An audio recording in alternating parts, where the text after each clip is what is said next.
আমার সঙ্গে এবং জীবন জীবিকার কথা টিমের সঙ্গে আপনারা অনেকে হয়তো যুক্ত আছেন। আজ আপনাদেরকে একটি মসজিদের কাহিনী শোনাবো। মসজিদের গায়ের রং দেখে বুঝে গিয়েছেন এটা একটি ব্যতিক্রমী ধর্মী মসজিদ। এই মসজিদে বিরাট একটি পুকুর আছে, একটি মাঠ আছে এবং এই মসজিদে কোটায় বিস্তারিত দেখাবো।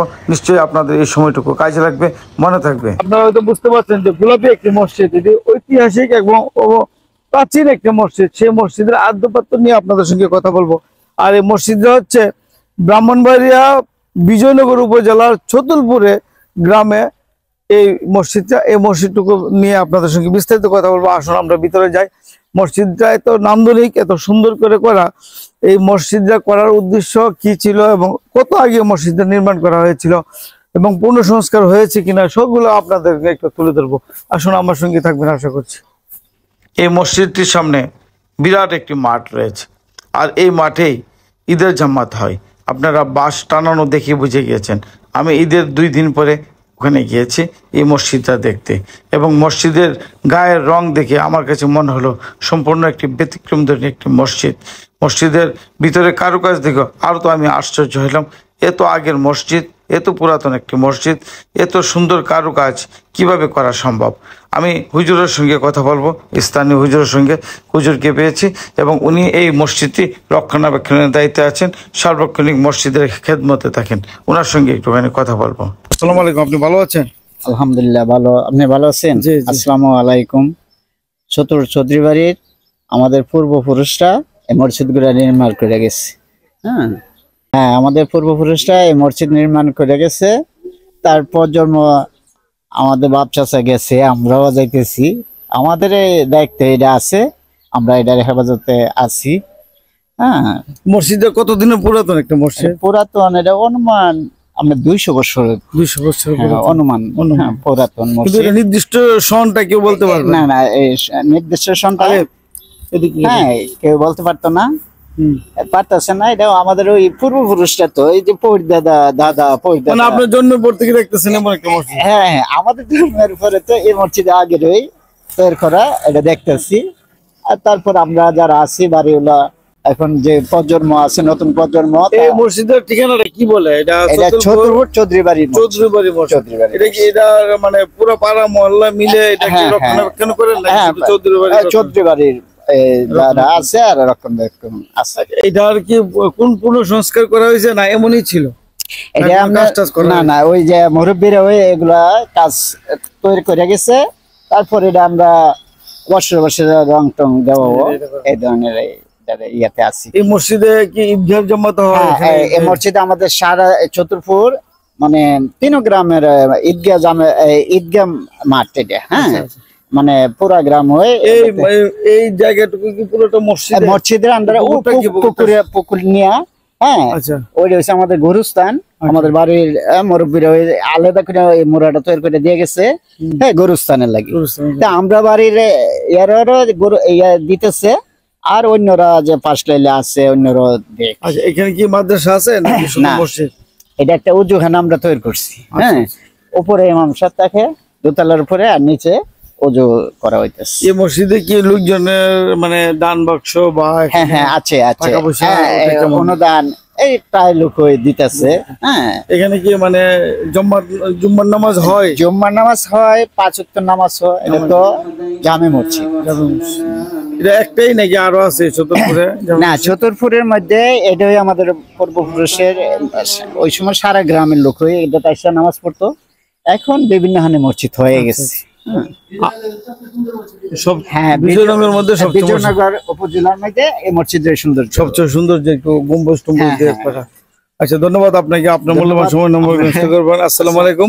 আপনি নামাজের জন্য প্রস্তুতি নিচ্ছেন। যে আপনারা হয়তো বুঝতে পারলেন যে ওনার যে মসজিদের যে কথাগুলো বললেন, উনি যেভাবে এটা রক্ষণাবেক্ষণ করেন, যেভাবে এটা পরিচর্যা করেন এবং কাদের অনুদানে এটা হয়, বিস্তারিত আপনাদের সঙ্গে একটু তুলে ধরার চেষ্টা করলাম। আর মসজিদের সৌন্দর্যটা তো আসলে একটা মসজিদ যখন করা হয় তখন মসজিদের সৌন্দর্যটা হচ্ছে বৃদ্ধি করলে এলাকার লোকজনের মান সম্মানও বৃদ্ধি পায়।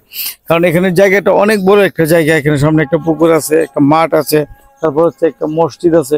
এই মসজিদে হচ্ছে এখানে হচ্ছে মসজিদের এটা হচ্ছে মিম্বর বলা যায়। এখানে যখন ঈদগাহ জামাত হয় তখন এখানে ইমাম সাহেব এখানে বসেন, বসার পরে এই মসজিদ আর একটু মিম্বর হচ্ছে এটা। আর তারপর আমি সাইডে দিয়ে যদি যাই মসজিদের সৌন্দর্য আপনাদের একটু দেখানোর চেষ্টা করি।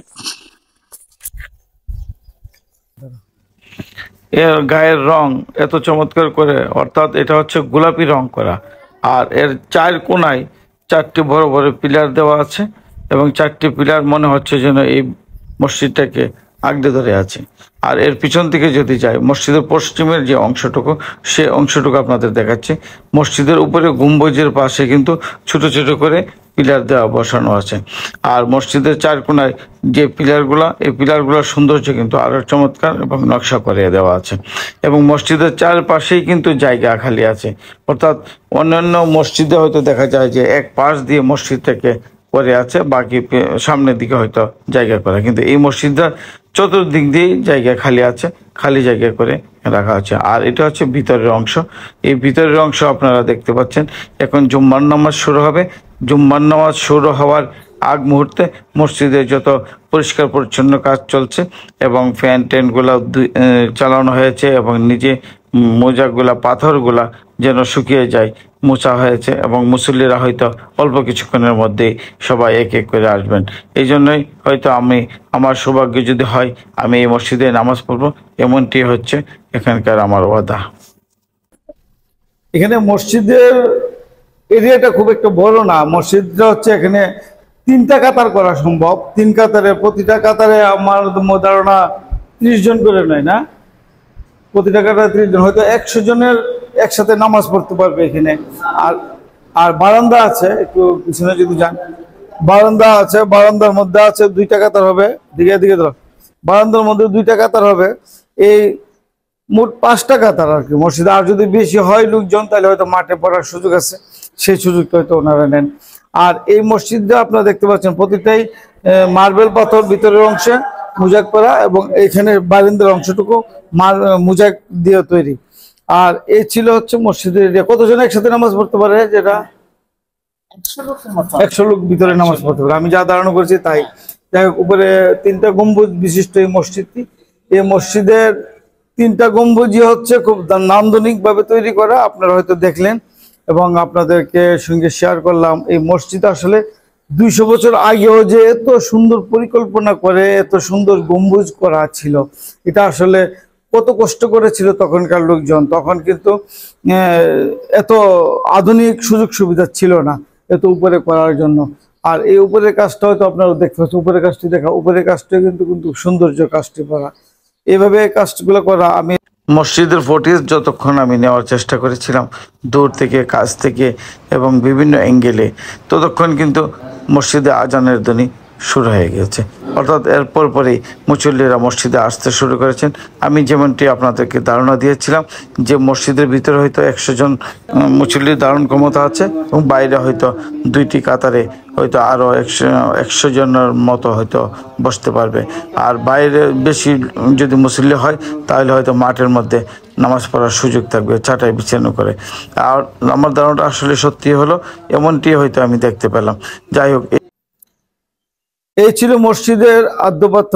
মসজিদের যা কিছু আপনাদের সঙ্গে দেখানোর চেষ্টা করেছি, শেয়ার করেছি, সেটি এই মসজিদ ছতুলপুরের যে মসজিদ, একটি ঐতিহ্যবাহী একটি চৌধুরী বাড়ির যে মসজিদ, সেই মসজিদ থেকে আমি এখনই বিদায় নিচ্ছি। এই মসজিদে যা যা দেখিয়েছি বিস্তারিত হচ্ছে এত আগের এত মসজিদ এত সুন্দর করে নান্দনিকভাবে তৈরি করা, এই মসজিদের প্রতি একটা দুর্বলতা এলাকার মানুষজনেরা আছে এবং দূর থেকে হলেও এখানে এসে একটু নামাজ পড়েন। এবং এই মসজিদখানা যারা তৈরি করেছেন তারা হয়তো কেউ হয়তো জীবিত নাই এমনটি মনে হচ্ছে, যেহেতু 200 বছরের পুরনো। কেউ এখানে নির্দিষ্ট করে তার এই বয়সটা কত এই মসজিদের কেউ বলতে পারছে না। কেউ হয়তো অনুমান করে বলছে 200 বছর, কেউ হয়তো বলছে 250 বছর। যাই হোক, যে বছরটা হয় আল্লাহ পাক তো ভালো জানেন এর বয়স কত। আল্লাহ পাক যারা এই মসজিদ নির্মাণ করেছেন তাদেরকে বেশ নসিব করুন। আর এলাকার লোকজনের এটার উছিলায় যেন উন্নয়নের যে একটা দ্বার উন্মোচন করেন এবং এলাকার লোকজনকে আল্লাহ পাক হেদায়েত করেন, এমনটি আশা রেখে আজকের মতো এখানে বিদায় নিচ্ছি। নতুন কোনো জায়গায় যদি লোকেশন আবার আপনাদের পাই ততক্ষণ দেখানোর চেষ্টা করবো। সবাই ভালো থাকবেন, আল্লাহ হাফেজ।